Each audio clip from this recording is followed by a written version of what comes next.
हम आपका परिचय करवा रहे हैं एक ऐसे शख्सियत जो पेशे से चिकित्सक हैं, एक डॉक्टर हैं और वह धर्म में भी बढ़ चढ़कर रुचि रखते हैं, भाग लेते हैं। आप ओशोधारा के सन्यासी हैं, आचार्य भी हैं। तो मैं स्वागत करूंगा आपका, बहुत बहुत स्वागत है आपका अपनी बात पर। मैं चाहूँगा कि इस नए दौर में, टेक्नोलॉजी के दौर में लोग पहुंच गए हैं और सोशल मीडिया का ज़माना है, लोगों का मनोभाव भी बदल रहा है। तो अपने आप को इस 5G और टेक्नोलॉजी वाले ज़माने में भी अध्यात्म से जोड़ कर कैसे रखें? देखिए, ऐसा है कि मनुष्य जो है उसका यहाँ जन्म लेना यह काफ़ी नहीं है। मनुष्य होकर जन्म लेना यही काफ़ी नहीं है। सर, मैं और बोलने से रोकना चाहूँगा कि पहले तो ये समझ में आए तो सही कि ये तो थोड़ा ज़्यादा गहरा बात हो गया, और नीचे से समझना चाहेंगे सर, क्योंकि आम लोगों को समझाना है, साधारण जनमानस को समझाना है। मतलब ये कहना चाह रहे हैं कि इस युग में धर्म को कैसे लिया जाए। हाँ, धर्म को कैसे लिया जाए। देखिए, धर्म की शुरुआत होती है परोपकार से। धर्म की शुरुआत परोपकार से ही हम कर सकते हैं। परोपकार उसका पहला कदम है। लेकिन ये जो सांसारिक परोपकार है, संसार में जो हम परोपकार करते हैं, यहाँ से धर्म की शुरुआत जरूर होती है, लेकिन परोपकार ही सिर्फ धर्म है ऐसी बात नहीं है। धर्म के संबंध में जितनी किताबें पढ़ेंगे आप और जितने मुनियों को, ऋषियों को सुनेंगे, सब अलग अलग बात करते हैं।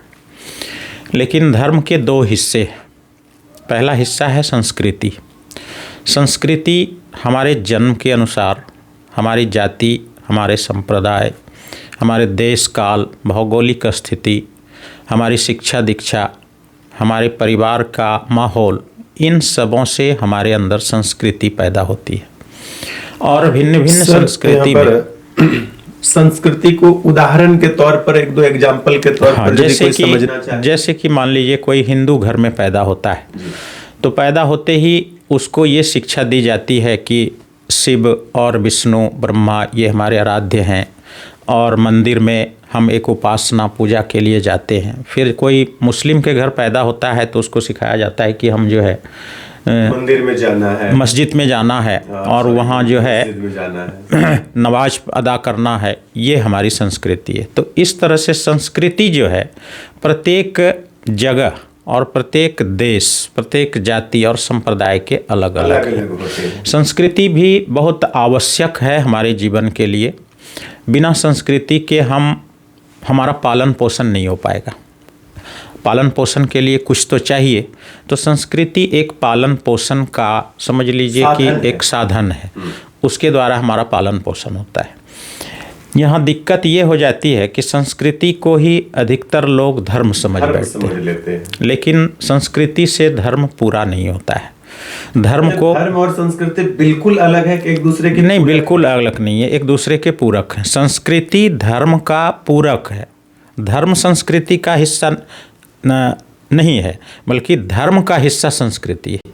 अच्छा, धर्म का एक पार्ट, एक भाग संस्कृति भी है। यानी लोग संस्कृति का पालन करता है तो मतलब कहीं ना कहीं आप धर्म का भी पालन कर रहे हैं। निश्चित रूप से वो धर्म की तरफ ही हम जा रहे हैं, लेकिन संस्कृति ही सिर्फ धर्म है, यहाँ हम चूक जाते हैं। फिर दूसरा पार्ट जो धर्म का है वो है अध्यात्म। अध्यात्म का अर्थ ही होता है स्वयं के विकास का विज्ञान, स्वयं के विकास की कला, जिससे अपना स्वयं जो है हम विकसित हो सके। ये जो कला हमारे अंदर है, ये जो हमारा विज्ञान है, इसको हम अध्यात्म कहते हैं। और अध्यात्म का संबंध किसी जाति, संप्रदाय, भौगोलिक स्थिति और किसी देश काल के पर निर्भर नहीं है। वो इन सबों से अलग है। वो निजता की खोज है।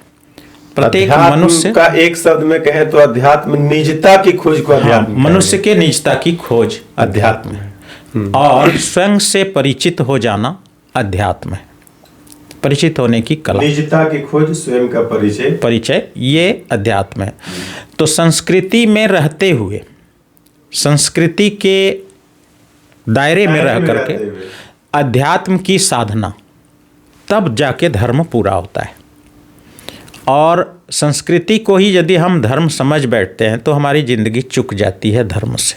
धर्म का एक हिस्सा हम पूरा कर पाते हैं, और यहाँ तक है कि संस्कृति जो है धर्म का एक छोटा सा हिस्सा है, अध्यात्म ही धर्म का सबसे बड़ा हिस्सा है। यहाँ पर सर एक बात आती है कि कुछ लोग नास्तिक स्वभाव के, नास्तिक का मतलब ना तो धर्म से कोई लेना देना, ना संस्कृति से कोई लेना देना, उनका भी जीवन ठीक ठाक ही चलता है।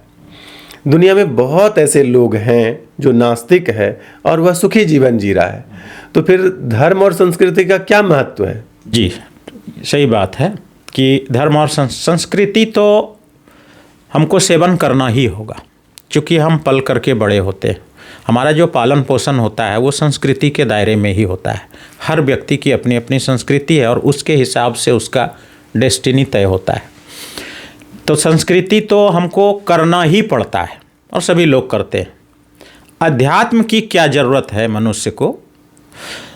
तुलसीदास कहते हैं रामचरितमानस में कि सुत दारा और लक्ष्मी पापी के भी होय।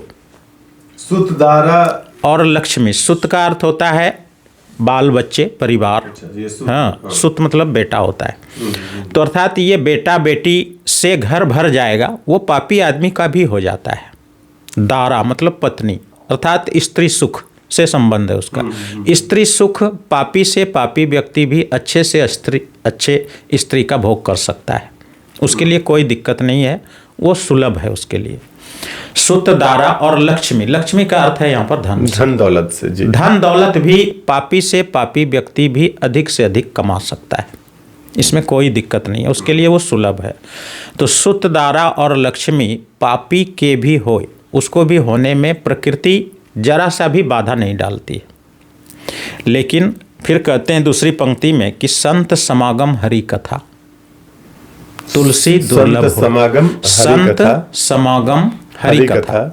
अब संत का आगमन अर्थात संतों का संग, संतों का साथ, ये, और दूसरा संत समागम अर्थात उनका आना जाना, उनके साथ उठना बैठना, और हरि कथा अर्थात गोविंद की कथा, गोविंद से प्रेम, इस अस्तित्व से प्रेम।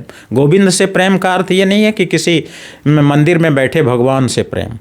गोविंद से प्रेम मीन्स अस्तित्व से प्रेम हो जाना। गोविंद से प्रेम तो लोगों से जो मैंने सुना है कि जो सदगुरु है, जो गोविंद का मतलब श्री कृष्ण भगवान है, उनसे प्रेम नहीं, कृष्ण भगवान से भी प्रेम, सर्व से प्रेम।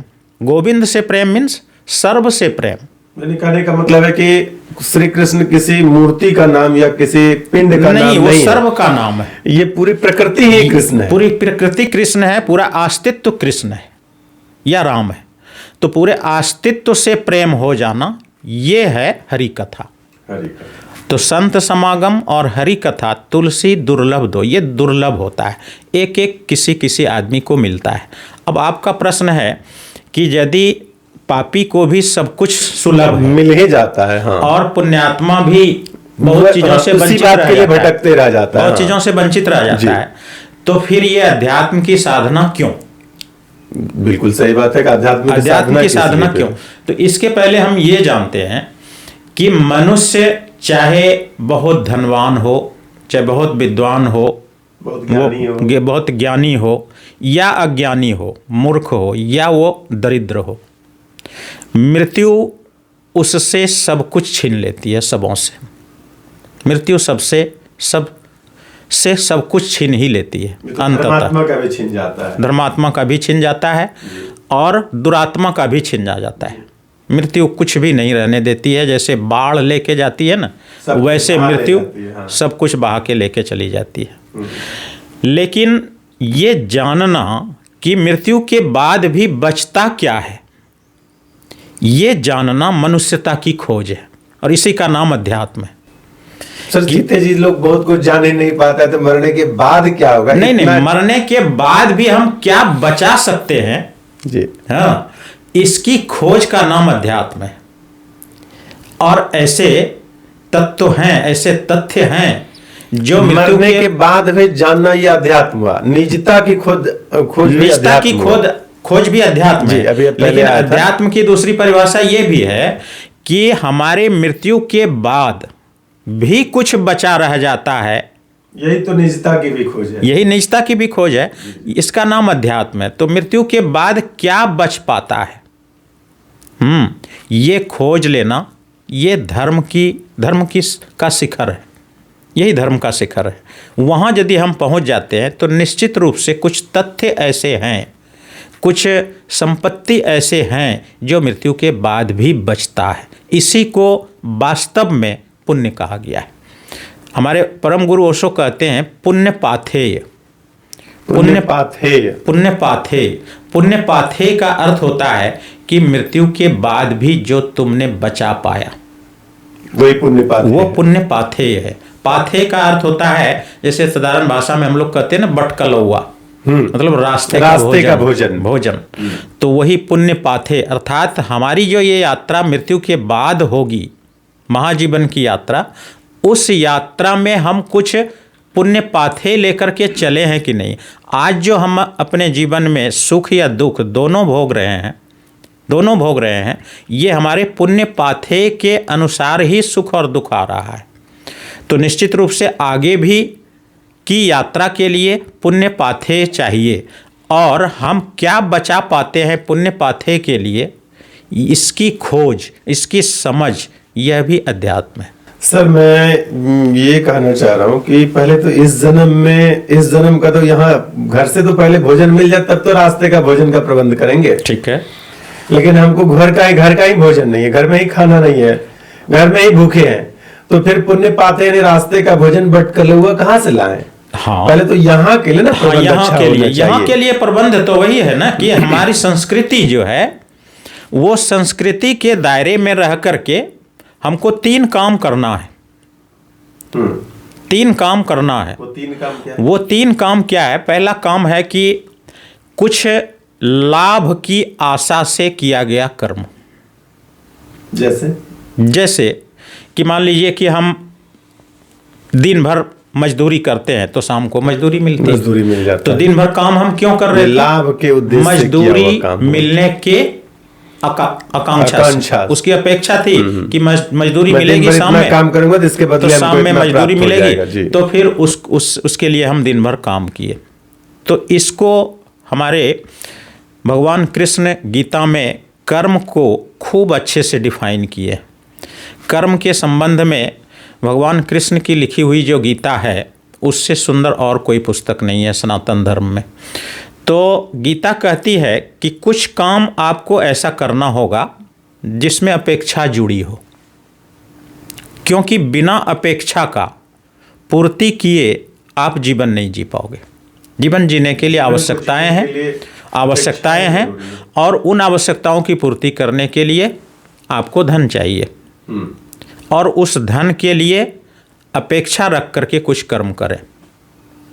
तो अपेक्षा सहित कर्म एक करना है, और उससे हमारी अपेक्षा पूरी होगी। ये तो लगभग सभी लोग कर रहे हैं। ये तो इसमें हमको नहीं लग रहा है कि कोई कंजूसी इसको भगवान कृष्ण ड्यूटी कहते हैं, और गीता की भाषा में इसको कर्म कहा जाता है। ये सभी लोग कर रहे हैं। अंग्रेजी में हमने धर्म की परिभाषा समझने का प्रयास किया था एक बार, तो इसके लिए सबसे जो क्लूज अर्थ आया था, तो धर्म का अंग्रेजी था ड्यूटी। हाँ जी, वो धर्म का एक पार्ट है। ड्यूटी सिर्फ धर्म का एक पार्ट है। मैं वही कह रहा हूँ कि ये जो हम अपेक्षा से भरकर कोई कर्म करते हैं, ये हमारी ड्यूटी है और ये आवश्यक है।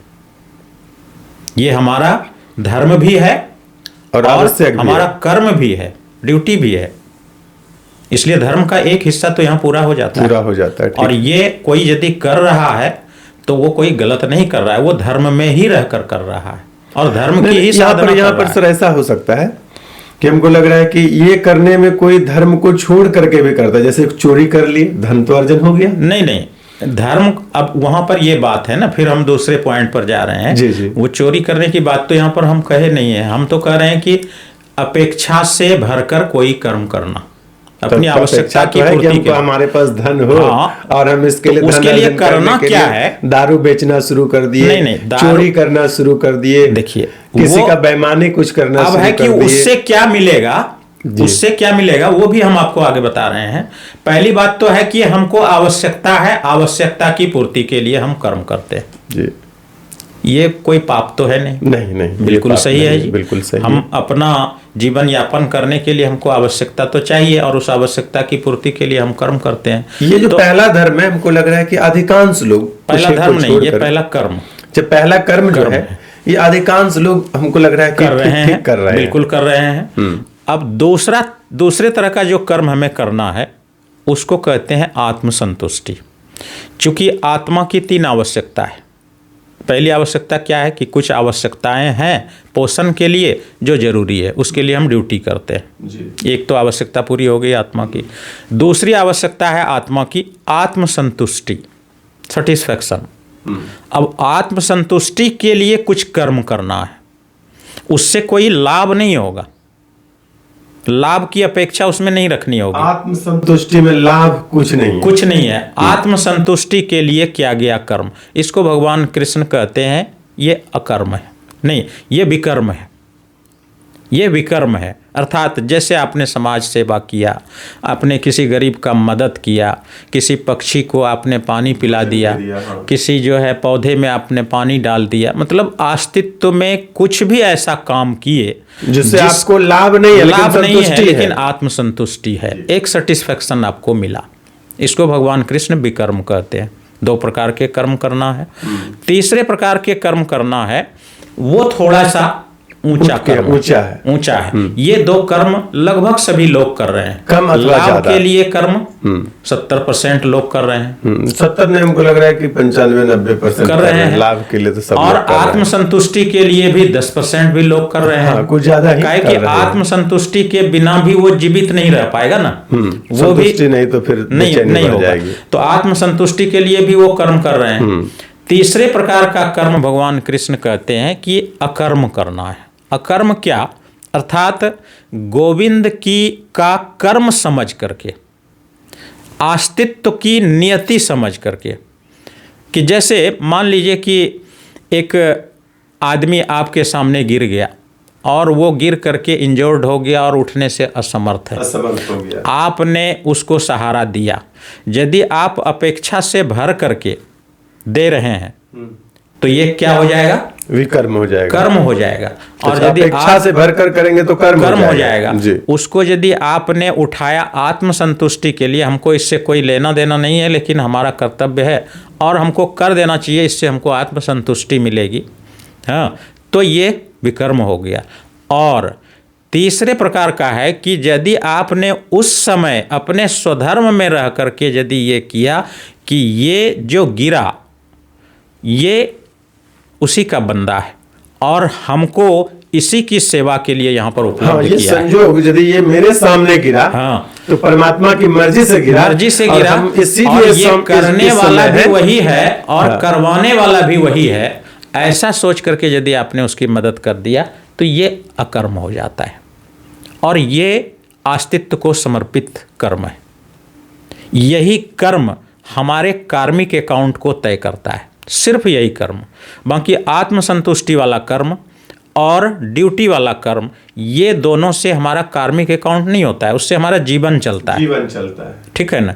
कार्मिक अकाउंट यदि आपको बनाना है, या अभी जो आप कह रहे थे कि जो है पापी और पुण्यात्मा दोनों का मृत्यु सब छीन ही लेगा, तो उसके पास बचेगा क्या? तो वही अकर्म जितना आप किए हैं वो आपका बचा रहेगा, वही पुण्य पाथे ही बनेगा और उसके हिसाब से आपका आगे कार्मिक अकाउंट बनेगा। और ये वही कर सकता है जो आदमी अध्यात्म की साधना में है या अध्यात्म को उसने समझा है, जो है स्वयं की खोज पर निकला है, वही व्यक्ति वो कर सकता है। नहीं तो चाह करके भी हम अकर्म नहीं कर पाएंगे। सर, शुरू का हमारा प्रश्न था कि ये जो बदलते दौर में जो सोशल मीडिया का जमाना है, टेक्नोलॉजी 5G में हम लोग चल रहे हैं, मोबाइल के साथ ज्यादा जुड़ाव हो रहा है, लोग काम को नई नई तकनीक के हिसाब से खोज रहे हैं और ऐसा लगता है ना कर्म धर्म में हमारा जो बहुत टाइम लैप्स हो जाता है, हमारे पास इतना कहाँ समय है कि बैठकर घंटों धर्म की बात सुने, सत्संग सुने, या इस प्रकार का भलाई करने में टाइम वेस्ट करें, बर्बाद करें। तो यहाँ पर लोगों को क्या कहना चाहिए, कैसे इसको देखिए दिशा देना चाहिए, कैसे इसको नई दिशा दें? मनुष्यता विकसित करने के 3 कदम हैं पूरी दुनिया में, और जितने सारे ग्रंथ, साहित्य, टेक्निक, उपाय, साधना, तप जो भी है, जिन्होंने भी बताया है, हमारे ऋषियों ने, हमारे साइंटिस्ट लोग, हमारे ज्ञानियों ने, उन सब का सार यही है कि मनुष्यता विकसित करने के 3 कदम हैं, और ये तीनों कदम रिस्पेक्टिवली क्रमशः क्रम से एक सीक्वेंस में बारी बारी से मनुष्य के जीवन में सबसे पहले आना चाहिए विज्ञान। विज्ञान का अर्थ है कि संसार की जानकारी, संसार की जानकारी, तो पदार्थ की जानकारी भी उसको कह सकते हैं, ये विज्ञान है। यदि संसार को हम अच्छी तरह से जान लेते हैं, कोई कर रहा है तो क्या ये वो विज्ञान है? विज्ञान है, बिल्कुल है। जब हम भौतिक ज्ञान अर्जित करते हैं, भौतिक ज्ञान से ही फिर हम रहस्यमयी ज्ञान को भी जानते हैं, तो ये विज्ञान है। अर्थात विशेष ज्ञान किसी के बारे में, किसी चीज के बारे में विशेष ज्ञान विज्ञान है। विज्ञान दूसरा है, विज्ञान जिसने जाना वही धर्म की साधना कर सकता है। दूसरे नंबर पर दूसरा सीक्वेंस है उसका धर्म का। विज्ञान के बाद हमारे जीवन में धर्म आना चाहिए, ठीक है ना।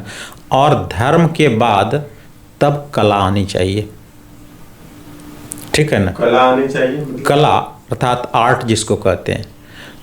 भारत देश में कला आने का क्या मतलब है? कला आने का मतलब क्या है, इसको समझिए। विज्ञान का मतलब क्या हो गया? पदार्थ का ज्ञान, विशेष ज्ञान विज्ञान है। भौतिक पढ़ते हैं, साहित्य पढ़ते हैं, जमीन के अंदर की बात पढ़ते हैं, बाहर की बात पढ़ते हैं, आसमान की, पताल की, ये सारी बातें क्या है? विज्ञान है। जीवन को भी पढ़ते हैं, ये भी विज्ञान है। मृत्यु को हम जानते हैं, मृत्यु के बारे में, वो भी विज्ञान है। विज्ञान के बाद आता है धर्म। धर्म क्या है? धर्म है कि जो ज्ञान हमने पाया है उसमें जो रहस्यमयी चीजें छूट गई है उसके बारे में खोज करना, स्वयं का खोज। अब स्वयं का खोज करना, हम बाहर सारी चीजों का खोज कर लिए और उसको जान गए विज्ञान के द्वारा। अब स्वयं का खोज पर उतरना है, ये धर्म है। इन दोनों के बाद उस व्यक्ति में कला विकसित होती है। कला का अर्थ है स्वधर्म, कला का अर्थ है स्वधर्म। अब हम स्वधर्म में प्रतिष्ठित हो गए। भारत देश में ये जो आप देख रहे हैं, यहाँ पर मोबाइल का जो है लोग दुरुपयोग कर रहा है, या और भी कई, यहाँ पर करेक्शन हम चाहेंगे, भारत में लोग मोबाइल का दुरुपयोग कर रहा है, यहाँ कर रहा है, ऐसा नहीं लग रहा है। हमको लग रहा है कि पूरी दुनिया में नहीं कर रहा है ना, पूरी दुनिया में नहीं कर रहा है। ये आपकी गलतफहमी है। पूरी दुनिया में मोबाइल का दुरुपयोग नहीं हो रहा है, उसका उपयोग हो रहा है। पूरी दुनिया में मोबाइल का दुरुपयोग नहीं हो रहा है या और किसी चीज का दुरुपयोग नहीं हो रहा है, भारत देश में हो रहा है। इसका कारण क्या था, इसको पहले आप समझिए। अन्य देश और भारत देश में अंतर क्या हुआ?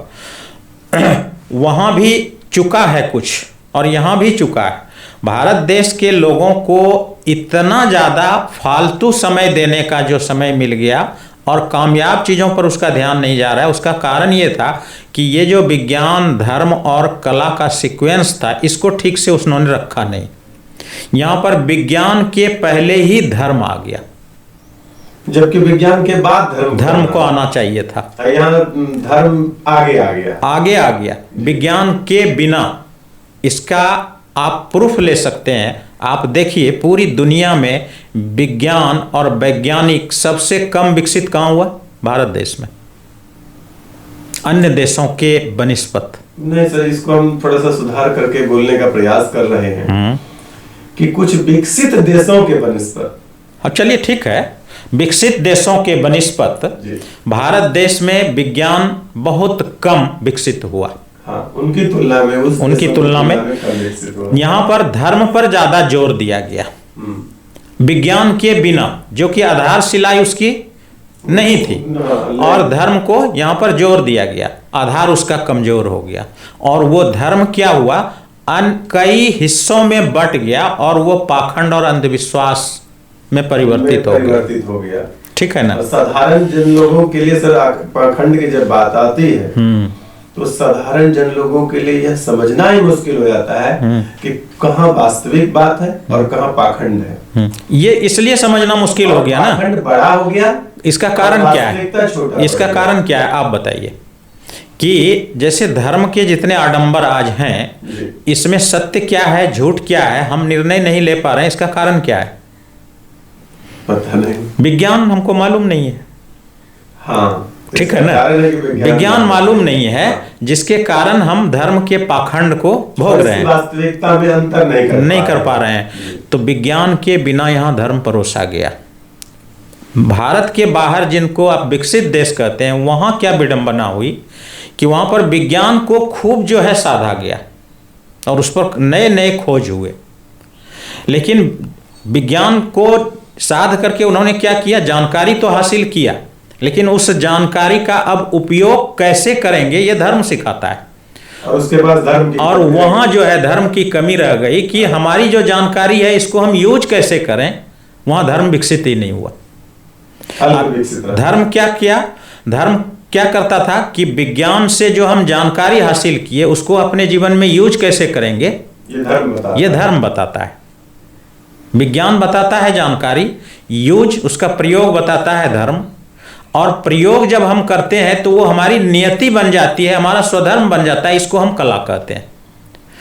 तो यहां पर विज्ञान के पहले धर्म आ गया, वहां पर धर्म आया ही नहीं, विज्ञान को खूब जो है साधा गया। धर्म की अल्प मात्रा रह गई, दोनों भटक गए, जिसके कारण भारत देश में आज जितने फालतू काम आपको लग रहे हैं कि लोग बैठ के ताश खेल लेते हैं, लोग मोबाइल पर लगे हुए हैं, फालतू कामों में लगे हुए हैं। आप ये जो देख रहे हैं रोज दिन, अभी जो ये कुंभ मेला लगा है, इस कुंभ मेला में जो इतनी ऊर्जा लोग लगा रहे हैं, जाने में, वहाँ गंगा स्नान करने में, आने में, कई लोग मारे जा रहे हैं, कई लोगों की क्या क्या हानि हो रही है, फिर भी उसमें लगे हुए हैं। ये जो ऊर्जा हम फालतू चीज़ों में लगा रहे हैं, इसका एकमात्र कारण यही था कि विज्ञान के बिना धर्म को यहाँ पर प्रचारित किया गया। कुंभ को हम किसी भी चीज का, कुंभ को सर यहाँ फालतू कहना नहीं लग रहा है कि थोड़ा सा awkward बिल्कुल फालतू है, बिल्कुल फालतू इसलिए है कि कुंभ का सही अर्थ हम विवादास्पद लग रहा है। नहीं, विवादास्पद नहीं है, मैं उसको डिफाइन करता हूँ। और हम ये नहीं कह रहे हैं कि कुंभ फालतू है, लेकिन जिस तरह से लोग जा रहे हैं वहां पर ये फालतू है। कुंभ फालतू नहीं है, लोगों के जाने का तरीका फालतू है, तरीका फालतू है। वो जिस त्वरा से और जिस प्रयोजन से वहां जा रहे हैं, ये उसका बेबुनियाद है। कुंभ फालतू नहीं है। कुंभ का शाब्दिक अर्थ क्या था? चलिए यहां प्रसंग आता है तो मैं संक्षेप में बता देता हूं। कुंभ का सही अर्थ ये था, कुंभ की जो शुरुआत हुई थी, इनके दो अर्थ हैं, एक भौतिक अर्थ है और एक रहस्यमयी अर्थ है।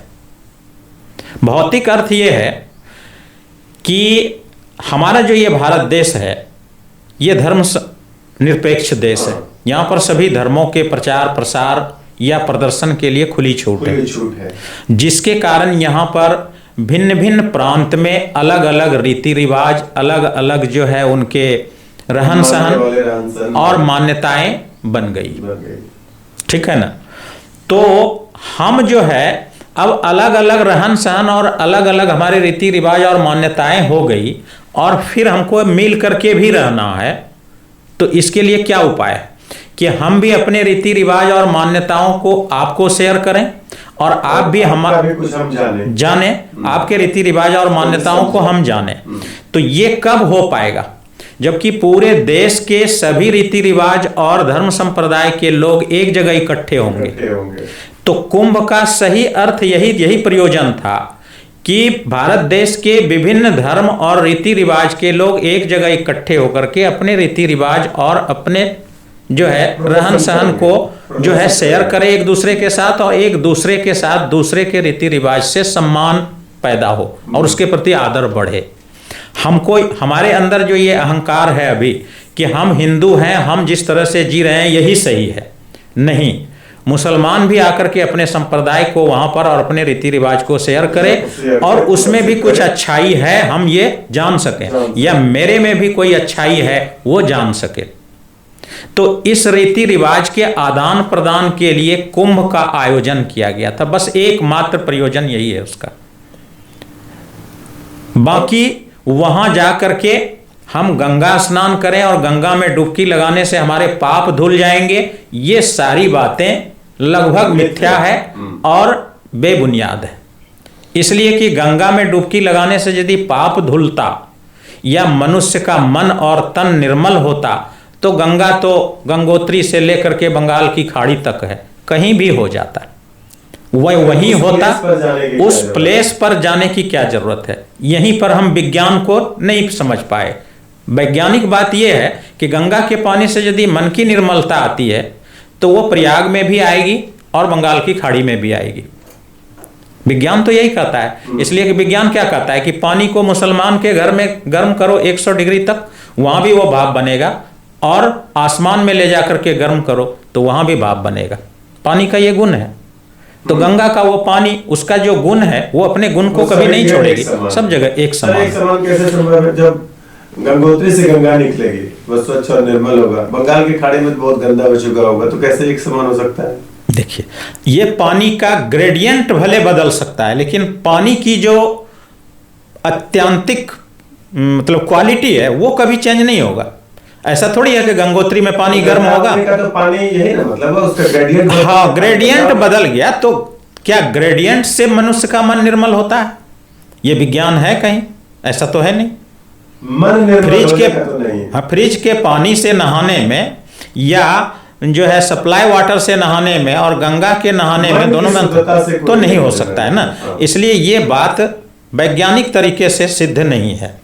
दूसरी बात जो मैंने कहा कि इसमें रहस्यमयी कुछ बातें थी। हाँ, एक बातें थी कि दूसरा पहलू था रहस्यमयी बातें। रहस्यमयी बातें ये थी, चूंकि ये साधक का प्रश्न होना चाहिए और साधक के लिए इसका जवाब भी होना चाहिए, आम आदमी के लिए जवाब नहीं है। लेकिन मैं साधना करता हूं और साधक होने के नाते इसकी अनुभूति की बात मैं शेयर करना चाहूँगा यहाँ पर। रहस्यमयी बातें क्या है कुंभ के संबंध में, कि वहाँ पर एक स्थान है जहाँ पर कि गंगा, यमुना और सरस्वती तीनों मिलती हैं और तीनों के रंग एक होकर के फिर वो आगे बढ़ती है। तीन रंग एक जगह आकर के मिलती है, उसको त्रिवेणी संगम का नाम दिया गया है। संगम कहते हैं प्रयागराज। जब आध्यात्मिक साधना में आप आगे की साधना में जाएंगे, जो लोग अध्यात्म की साधना में हैं उनका यह अनुभव है कि वहाँ पर जाकर के आत्मा में 3 तत्व हैं, ज्ञाता, ज्ञेय और ज्ञान। ज्ञाता, ज्ञेय और ज्ञान। ज्ञाता क्या है? जानने वाला, चैतन्य आत्मा, साक्षी चैतन्य। ज्ञेय क्या हुआ? जो आत्मा में जानने योग्य है। और ज्ञान क्या हुआ? जब ज्ञाता उस ज्ञान से परिचित हो गया तो ये क्या हो गया? ज्ञान हो गया। ज्ञान हो गया। ज्ञाता कौन हुआ? जानने वाला। ज्ञेय कौन हुआ? जानने योग्य, जिसको जाना जा सकता है। और ज्ञान क्या हुआ? जान लेने के बाद जो अनुभव हुआ। ठीक है ना? तो इसको भी आप त्रिवेणी संगम कह सकते हैं, पहली बात। दूसरी बात, जब साधना में आप अंदर जाते हैं तो वहां पर जो है ये निराकार, नाद, नूर और ज्ञाता चैतन्य, इन तीनों का संगम त्रिवेणी संगम कहलाता है।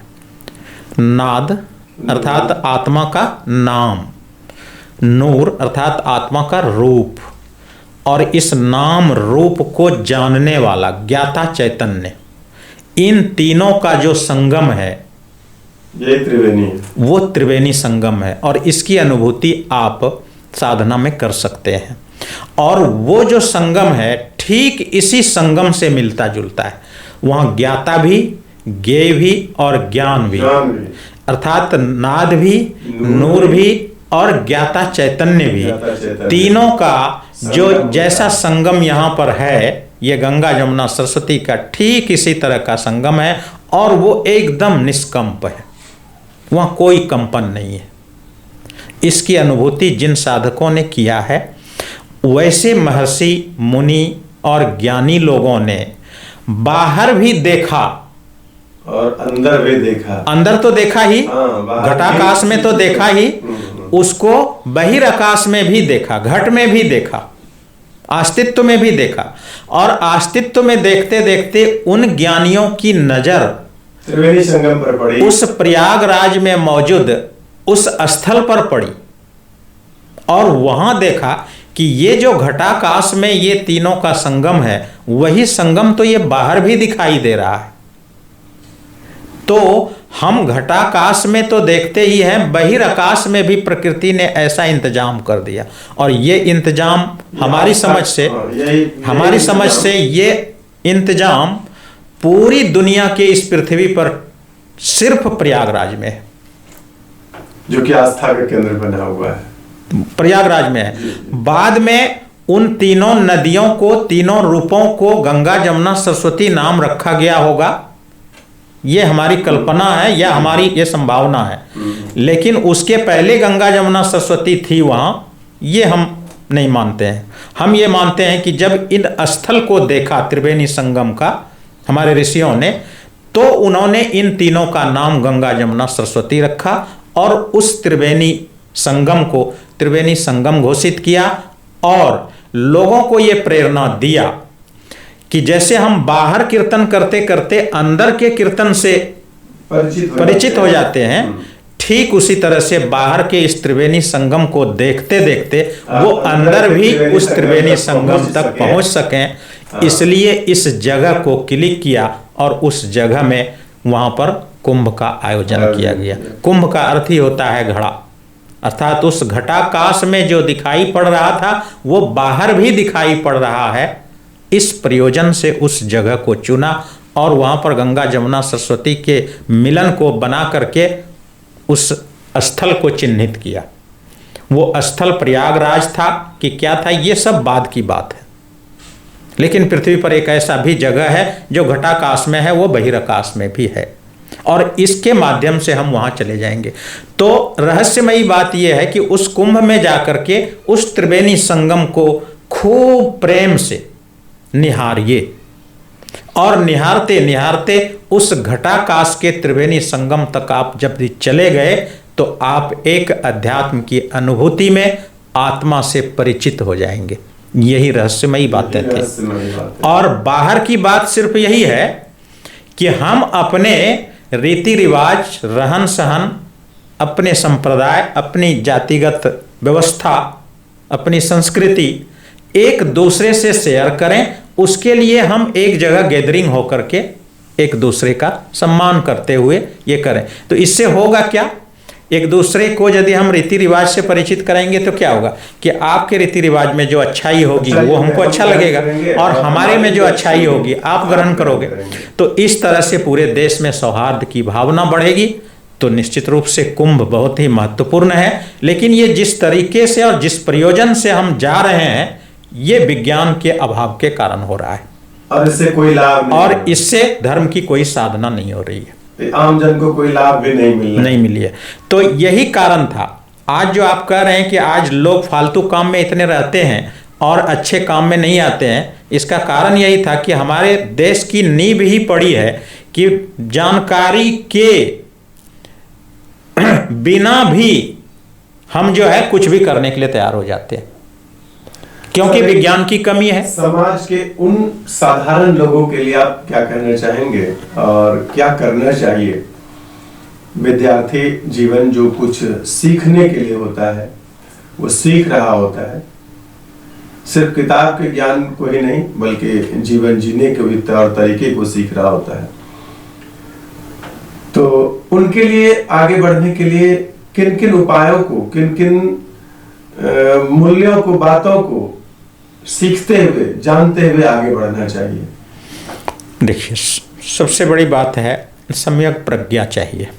सम्यक प्रज्ञा का अर्थ है कि हम 2-3 प्रश्न इसमें आता है और उसके जो सम्यक उत्तर हैं उनको दिमाग में रखते हुए, पहली बात है कि हम यहाँ क्यों आए, हमारा जन्म क्यों हुआ है, किसी के घर में, कोई भी जाति में, किसी भी देश में हम यहाँ आए क्यों हैं, हमारे आने का प्रयोजन क्या है, इसकी समझ उसको होनी चाहिए। एक दूसरा है कि जीवन जीना है तो जीवन है क्या, घटनाओं का जोड़ है। घटनाओं का जोड़ को चाहेंगे सर थोड़ा सा। घटनाओं का जोड़ अर्थात जैसे अभी हम यहाँ बैठे हैं, यहाँ से उठ के जाएंगे कोई दुर्घटना हो सकती है, यहाँ से उठ के जाएंगे कोई अच्छी घटना भी घट सकती है, ठीक है ना। तो और फिर हम आगे बढ़ जाते हैं, अच्छा भी घटता है या खराब भी घटता है, हम फिर आगे बढ़ते हैं। ये घटनाओं का योग जीवन है। तो ये घटनाएं होती क्या है कि जो हमें अनुकूल लगता है उसको तो हम स्वीकार कर लेते हैं, और जो प्रतिकूल होता है उसको स्वीकार नहीं करते हैं, जिसके कारण हम संकट महसूस करते हैं, ठीक है ना। तो सम्यक प्रज्ञा के अंतर्गत ये भी आता है कि सबसे पहला प्रश्न क्या था कि हम यहाँ क्यों आए हैं, ये आपको जो है मालूम होनी चाहिए। उसके बाद दूसरा है कि ये जो जीवन घटनाओं का जोड़ है, तो इन घटनाओं से हम अनुकूल और प्रतिकूल दोनों से राजी कैसे होंगे, इसकी समझ, इसको भी सम्यक प्रज्ञा कहते हैं। यही लोग जो कहते हैं ना कि अच्छे बुरे की पहचान, एक विवेकवान हो जाना, इसी को प्रज्ञावान भी कहते हैं। प्रज्ञावान होना या विवेकवान होना एक ही बात है। तो यह विवेक यदि हमारी पूर्व की पीढ़ी होती तो हम भी होते, ठीक है ना। पूर्व की पीढ़ी क्यों नहीं है कि उसके पूर्व की पीढ़ी नहीं है, और उसके पूर्व की पीढ़ी क्यों नहीं है कि आधारशिला ही रखी गई थी विज्ञान के बिना धर्म को, ठीक है ना। तो कमी तो ये है, इसको अब पूरा करने के लिए हमको एक गेस्टाल्ट चेंज करना होगा। गेस्टाल्ट चेंज ये करना होगा कि पहले जानकारी हासिल करनी होगी, मानसिक तौर पर हम मजबूत होना पड़ेगा। मानसिक तौर पर जब हम मजबूत हो जाएंगे तो फिर हम धर्म को समझ लेंगे, धर्म को समझना आसान हो जाएगा, और तब हमारे अंदर कला विकसित होगी, और जिसके अंदर कला विकसित हो गई ना, वो स्वधर्म में प्रतिष्ठित हो गया, फिर उसके जीवन में जो है आप अभी तक जितनी बातें कर चुके हैं, इसमें कहीं कहीं सामाजिक ज्ञान और व्यवहारिक ज्ञान लग रहा है कि अछूता रह गया है। निश्चित रूप से व्यवहारिक ज्ञान है क्या, वही तो विज्ञान है ना। विज्ञान का अर्थ क्या होता है, प्रयोग में उतरना विज्ञान है। किसी चीज को प्रयोग में उतरना, किसी चीज को मान लेना, क्या हुआ, अंधविश्वास है। किसी चीज को मान लेना अंधविश्वास है, और किसी चीज का प्रयोग में लाना विज्ञान है। तो प्रयोग में लाना यही व्यवहार है। व्यवहारिक ज्ञान होगा कैसे उसको, जैसे हम बच्चे को पढ़ा रहे हैं कि ये कुदाल है, यदि उस कुदाल को चला करके और उसको दिखाया जाए, ये व्यवहारिक ज्ञान हो गया। विनोबा जी यही तो कह रहे थे जीवन शिक्षण पाठ में कि बच्चों का जो ज्ञान हो वो व्यवहारिक हो, विज्ञान पर आधारित ज्ञान हो, अंधविश्वास पर आधारित नहीं, मान्यता पर आधारित नहीं, विज्ञान पर आधारित ज्ञान हो। तो ये विज्ञान पर आधारित ज्ञान जब तक हम प्रचार प्रसार इसके लिए नहीं करेंगे, तब तक हम इस अंधविश्वास से मुक्त नहीं हो पाएंगे। इसीलिए हम लोग ओशो धारा में सबसे पहले 3 दिन एक प्रज्ञा विकसित करने का कार्यक्रम करते हैं, जिसमें से मानसिक तौर पर वो समझ ले कि इसमें सही क्या है, गलत क्या है, क्या करना चाहिए, क्या नहीं करना चाहिए, क्या करने योग्य है, क्या नहीं करने योग्य है, ये करने से क्या होगा, वो करने से क्या होगा। हम लोग सिर्फ यही करते हैं। हम लोग ऐसा भी नहीं करते हैं कि ये करोगे तो तुमको हम दंड देंगे, ऐसा नहीं करते हैं। लेकिन हम लोग दोनों के परिणाम बताते हैं कि यदि तुम विज्ञान के बिना धर्म करते हो तो तुम्हारे जीवन में ये हादसाएं होती रहेगी, और विज्ञान के साथ धर्म का सेवन करोगे तो ये हादसाएं नहीं होगी। ये जो आम जन लोग आज कुंभ में जाकर के मर रहे हैं इस कदर, ये नुकसान तुमको नहीं होगा। विज्ञान को पहले जानो, पहले जानकारी के तौर पर तुम अच्छे से इसको समझो, तब तुम अपने वर्क में उतरो, तब उसका तुम प्रयोग करो। यही तो हम लोग सिखाते हैं, और इसी की कमी है। इसकी कमी सबसे ज़्यादा कहाँ पर है, हमारी शिक्षा व्यवस्था में। शिक्षा व्यवस्था जो बनी थी हमारे भारत देश की आज से बहुत दिन पहले, उसी शिक्षा व्यवस्था को आज तक हम ढो रहे हैं। जो वर्तमान में शिक्षा व्यवस्था है सर, यदि यही रहे और अलग से कुछ जोड़ने की बात हो, इसमें और क्या जोड़ा जाना चाहिए, क्या बदलाव चाहिए? ठीक है, हमारी जो शिक्षा व्यवस्था है उसमें 2 क्वेश्चन पर काम हो रहा है शुरू से और अभी तक। एक उसकी इंटेलिजेंसी, जिसको IQ कहते हैं, और दूसरा उसका जो है विकास का, डेवलपमेंट जो होता है कि आगे कैसे हम धन कमाएं, इसी 2 पर ये हो रहा है। इसमें एक चीज जोड़ना जरूरी है जिसको हम लोग इमोशनल क्वेश्चन कहते हैं, अर्थात भावनात्मक ज्ञान। इसी को प्रयोगात्मक ज्ञान भी कह सकते हैं। भावनात्मक ज्ञान, भावना का विकास, भावनात्मक डेवलपमेंट के लिए शिक्षा व्यवस्था में कुछ भी जोड़ा नहीं गया है आज तक। यदि हम भावनात्मक विकास के लिए कुछ जोड़ दें तो इसमें कुछ परिवर्तन आ सकता है। हिंदी के जो काव्य है, मुझे लग रहा है कि सर उसमें बहुत भावनाओं की बात है। बिल्कुल है। कविताएं हैं, वो सारे के सारे कविता तो लगभग समाप्त होते जा रहे हैं ना, और भी समाप्त होते जा रहे हैं। अच्छा, एक दूसरा क्या है कि वो जो भावनात्मक कविताएं हैं, उन कविताओं को समझने के लिए आपको पहले भावनात्मक होना पड़ता है, और हमारे जो शिक्षक गण हैं उसकी भावनात्मक विकास हुई नहीं है, जिसके कारण उस कविता की भावनाओं को हम समझ नहीं पाते हैं और आगे की पीढ़ी को समझा नहीं पाते हैं। इसलिए कि भावनात्मक ऐसा चीज नहीं है कि हम बहुत पढ़े लिखे हैं तो किसी भावना को समझ लेंगे। भावना समझने की चीज नहीं है, भावना फीलिंग की चीज है। ये भाव से ही आएगा, भाव से ही आएगा, फीलिंग से आएगा, ज्ञान से नहीं आएगा। 4 आयाम हैं ज्ञान के। देखिए, एक है बीइंग, डूइंग, फीलिंग। फीलिंग का अर्थ होता है अनुभव करना, डूइंग मतलब करके देखना, और फीलिंग का अर्थ होता है भावनात्मक ज्ञान। तो वो फीलिंग का जो पॉइंट है ना, वो हमारी शिक्षा व्यवस्था में है ही नहीं। उसको फील करना होता है। एक कविता पढ़ते समय यदि कुछ फील नहीं हो रहा है तो वो कविता आप नहीं पढ़ रहे हैं, वो आप साहित्य पढ़ रहे हैं, वो गणित पढ़ रहे हैं। कविता गणित नहीं है। गणित को हम डूइंग से समझ सकते हैं, लेकिन काव्य को समझने के लिए फीलिंग की जरूरत होती है, और फीलिंग का एडिशन है ही नहीं हमारी शिक्षा व्यवस्था में। इसलिए जो शिक्षक हैं वो खुद नहीं समझते हैं ना काव्य को, इसलिए वो दूसरे को नहीं। हम कई जगह देखे हैं स्कूल में भी कि कबीर साहब की पंक्ति, दिनकर की पंक्ति, नीरज की पंक्ति का वो कुछ से कुछ अर्थ बता रहे हैं, क्योंकि उसके अंदर कोई फीलिंग नहीं है, पहुंच नहीं पा रहे हैं, और उनको फीलिंग नहीं है, इसलिए वो बच्चे को नहीं पढ़ा पा रहे हैं, और बच्चा फिर फीलिंग के में कहाँ से आएगा। तो शिक्षा व्यवस्था में ये बहुत बड़ा दोष है। शिक्षा व्यवस्था में यदि इस फीलिंग के चैप्टर को जोड़ दिया जाए तो धीरे धीरे हमारे अंदर जो है धर्म का सही रूप उभर करके आएगा। अभी जो है ये धर्म का सही रूप नहीं है, मिथ्या रूप है। ऐसा नहीं कि धर्म नहीं है, लेकिन धर्म का मिथ्या रूप देखने को मिल रहा है, नहीं मिल रहा है। उसका कारण एकमात्र ये था कि वास्तविक धर्म लोग नहीं जानते हैं, सो बात नहीं है, लेकिन हमारी आधारशिला गलत है। विज्ञान के बाद हम धर्म को रखे नहीं है, विज्ञान के बिना धर्म को रख दिए। सर, हम लोगों ने बड़े बड़े कथाकार आज के डेट में, आप उनसे पूछिए, वो जो बोल रहे हैं उसके बारे में उसकी कोई फीलिंग नहीं है। क्यों नहीं है? कि उसके सही गलत के बारे में उसने जाना भी ही नहीं है। इसलिए रहीम कहते हैं कि राम नाम जानियो नहीं, भई पूजा में हानि, कहे रहीम बाँच के जम के किंकर कानी। राम नाम जानियो नहीं, यहाँ पर यही हो रहा है। इसको एक उदाहरण से समझा जाता है कि ये जो आप देख रहे हैं संस्कृति का भरपाई लोग कर रहा है, पूजा पाठ व्रत उपवासना, ये सब क्या है? राम नाम जानियो नहीं, भई पूजा में हानि। लोग ये सोच रहे हैं कि ये जो पूजा कर रहे हैं हम बहुत अच्छे काम कर रहे हैं और बहुत बड़ा काम कर रहे हैं और इससे हमको बहुत लाभ हो रहा है।